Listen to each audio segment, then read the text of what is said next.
Bom dia, turma. Vamos então retomar nosso estudo sobre a teoria do currículo. Alguém tem alguma pergunta?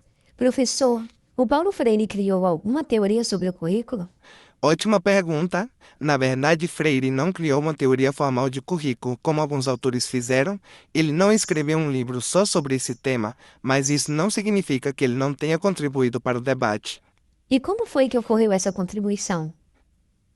Ele se preocupava com questões fundamentais, como o que é conhecer e o que ensinar. Essas perguntas estão diretamente ligadas ao currículo. Ele não deu uma resposta fechada, mas ofereceu caminhos para pensar o ensino de maneira crítica e transformadora. Então quer dizer que ele influenciou outras pessoas a pensar sobre isso? Exatamente. Mesmo sem criar uma teoria curricular formal, seu pensamento inspirou muitos estudiosos. Livros como Educação como Prática da Liberdade e Pedagogia do Oprimido são exemplos disso. Esses livros abordam temas diferentes? Sim, Educação como Prática da Liberdade tem um foco maior no desenvolvimento social, algo muito discutido pela esquerda da época.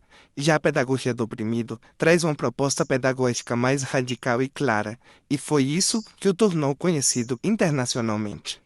Ouvi falar que ele se diferenciava de outros teóricos críticos. Por quê? Sim, muitos teóricos críticos usavam ferramentas da sociologia ou da economia. Freire, por outro lado, se apoiava bastante na filosofia. Isso dava à sua proposta um tom mais humano e existencial. Então, mesmo sem dizer essa é minha teoria do currículo, ele fez parte das outras, ajudando a construir uma nova forma de pensar sobre o que ensinar?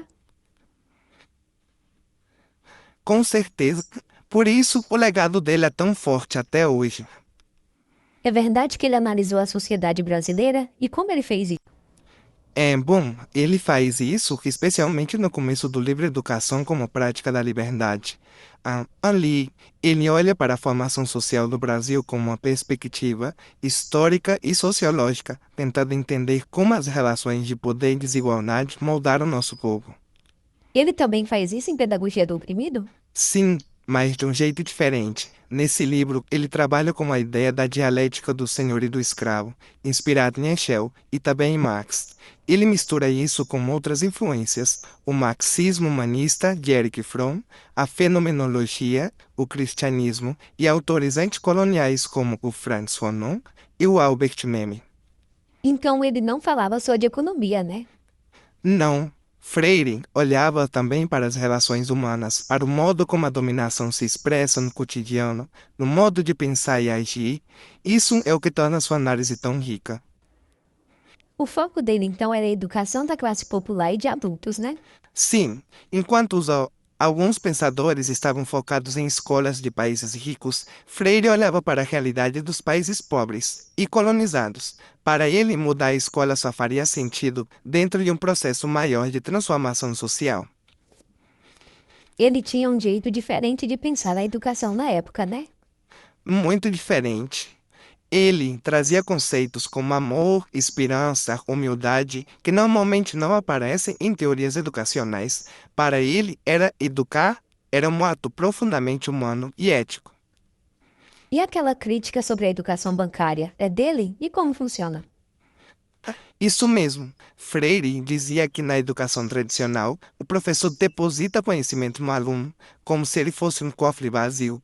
Mas para ele, aprender é um processo ativo. É criar, dialogar, transformar o mundo. O currículo deve estar conectado à vida das pessoas, não como instrumento de depósito de conteúdos, né? Exatamente. O currículo precisa nascer do diálogo com os oprimidos, a partir de suas realidades, necessidades e sonhos. Para Freire, isso é o que dá sentido à educação, e é o que torna sua pedagogia tão transformadora. Agora entendi, obrigado. Por nada, vamos seguir a nossa aula então? Bom, turma, então espero que entendam que o principal diferença entre a pedagogia do oprimido e a pedagogia dos conteúdos é o objetivo primário, é na forma como olham para o processo de ensino-aprendizagem. E as principais divergências estão no foco principal, onde a pedagogia do oprimido, o foco dela é a emancipação dos oprimidos e a transformação da realidade social. O conteúdo do aprendizado emerge da realidade vivida pelos educandos.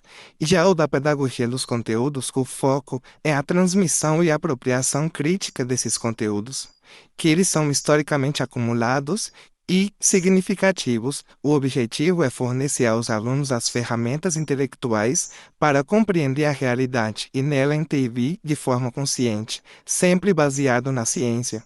Na pedagogia do oprimido, a relação entre o educador e o educando é de diálogo.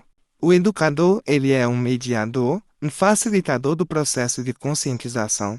Já na pedagogia do conteúdo, o educador tem um papel fundamental de seleção, organização e apresentação dos conteúdos. O educador possui um conhecimento sistematizado que deve ser transmitido para o aluno, valorizando apenas o conhecimento científico.